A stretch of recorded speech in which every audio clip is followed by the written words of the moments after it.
Hey, thanks for joining us on YouTube. What we're going to cover this week or this today is going to be keeping your lawn looking its best all summer long. We're certainly into the latter part of the year now. We're moving into the August season, and so a couple different things that we want to cover is going to be about 10 different things.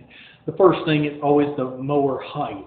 If you're going to be mowing your own property and you're handling that, you need to be making sure that you're mowing your grass at about 3.5 to 4 inches tall.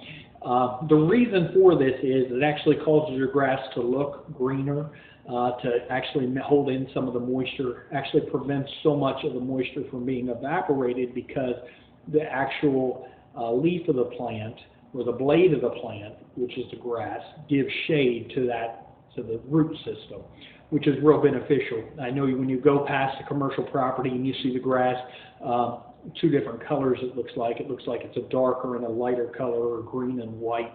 I've heard a whole bunch of conversation about how people see it, but it's actually the grass length, and then it's the way the grass is laying.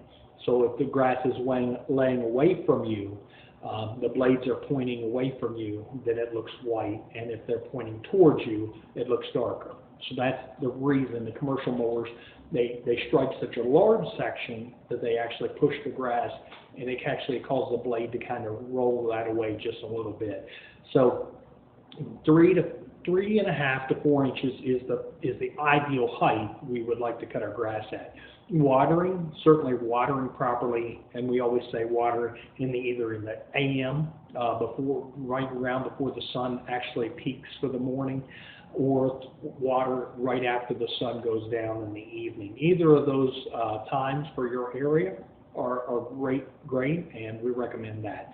Also, this time of year, being in the month of August, here based on the temperature, grubs move to the subsurface or to the top of the soil this time of year. So when you look in your yard and you see an area that's brown and the rest of the grass is still semi-green, that's a good sign that you're signaling you have a grub problem. So the best way to find out if you do is go out and see if you can get a hold of any of the blades of grass in that area and kind of lift up that turf.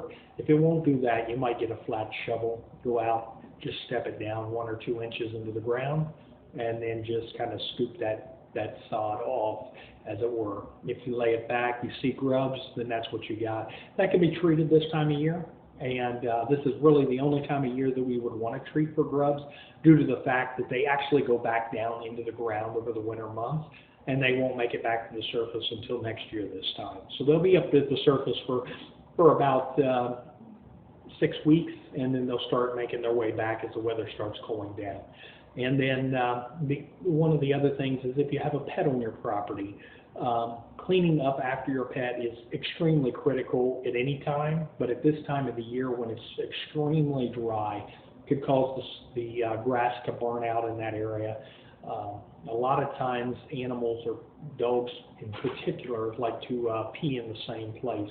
Very hard on the lawn. If you see your dog do that, and you had a garden hose or a bucket of water or something to try to reduce that nitrogen from doing so much damage to your lawn, that would be great. It's not always possible, and it's not always possible to guide your dog in the right direction, but if you leave them out after you've been at work for 8 hours, if you just kind of take them on a leash and guide them to where you want them to go, that would certainly help keep your lawn green. The other thing is we never want to park on the lawn. Certainly this time of year when it's dry, it makes it increasingly more difficult for your lawn to recover from the weight of the vehicle. It actually causes the soil to subcompact even more so, and becomes a real problem over the course of the life of your lawn.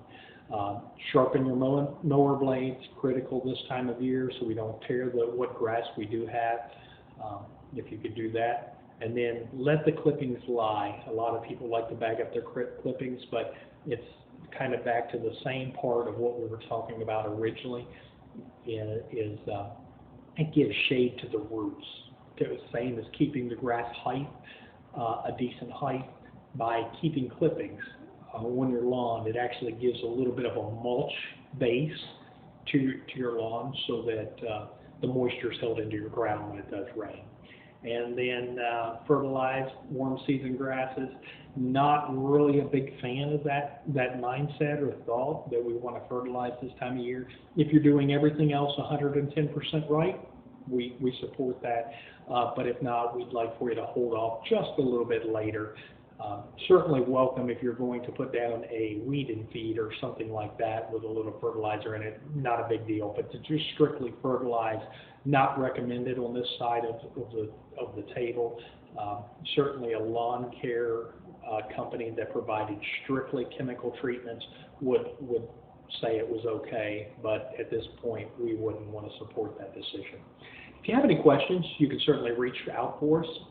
You can visit us at Facebook at Custom Lawn Care of Indiana, and Custom and Care are both spelled with a K. And you can also call us directly, and our telephone number is toll free. It's 1-844-807-LAWN. And if you do have any concerns or questions, you can reach me directly at extension 104. Again, Eric Kiesecker, Custom Lawn Care, and just wanted to give this short video about keeping your lawn looking good in the summer and about 10 different tips. Hopefully we covered everything for you. If we didn't and you have a question, certainly reach out for us. We greatly appreciate you contacting us and letting us know what you think. And again, here's our telephone number and card, and we look forward to seeing you again soon. Thanks. Have a great day.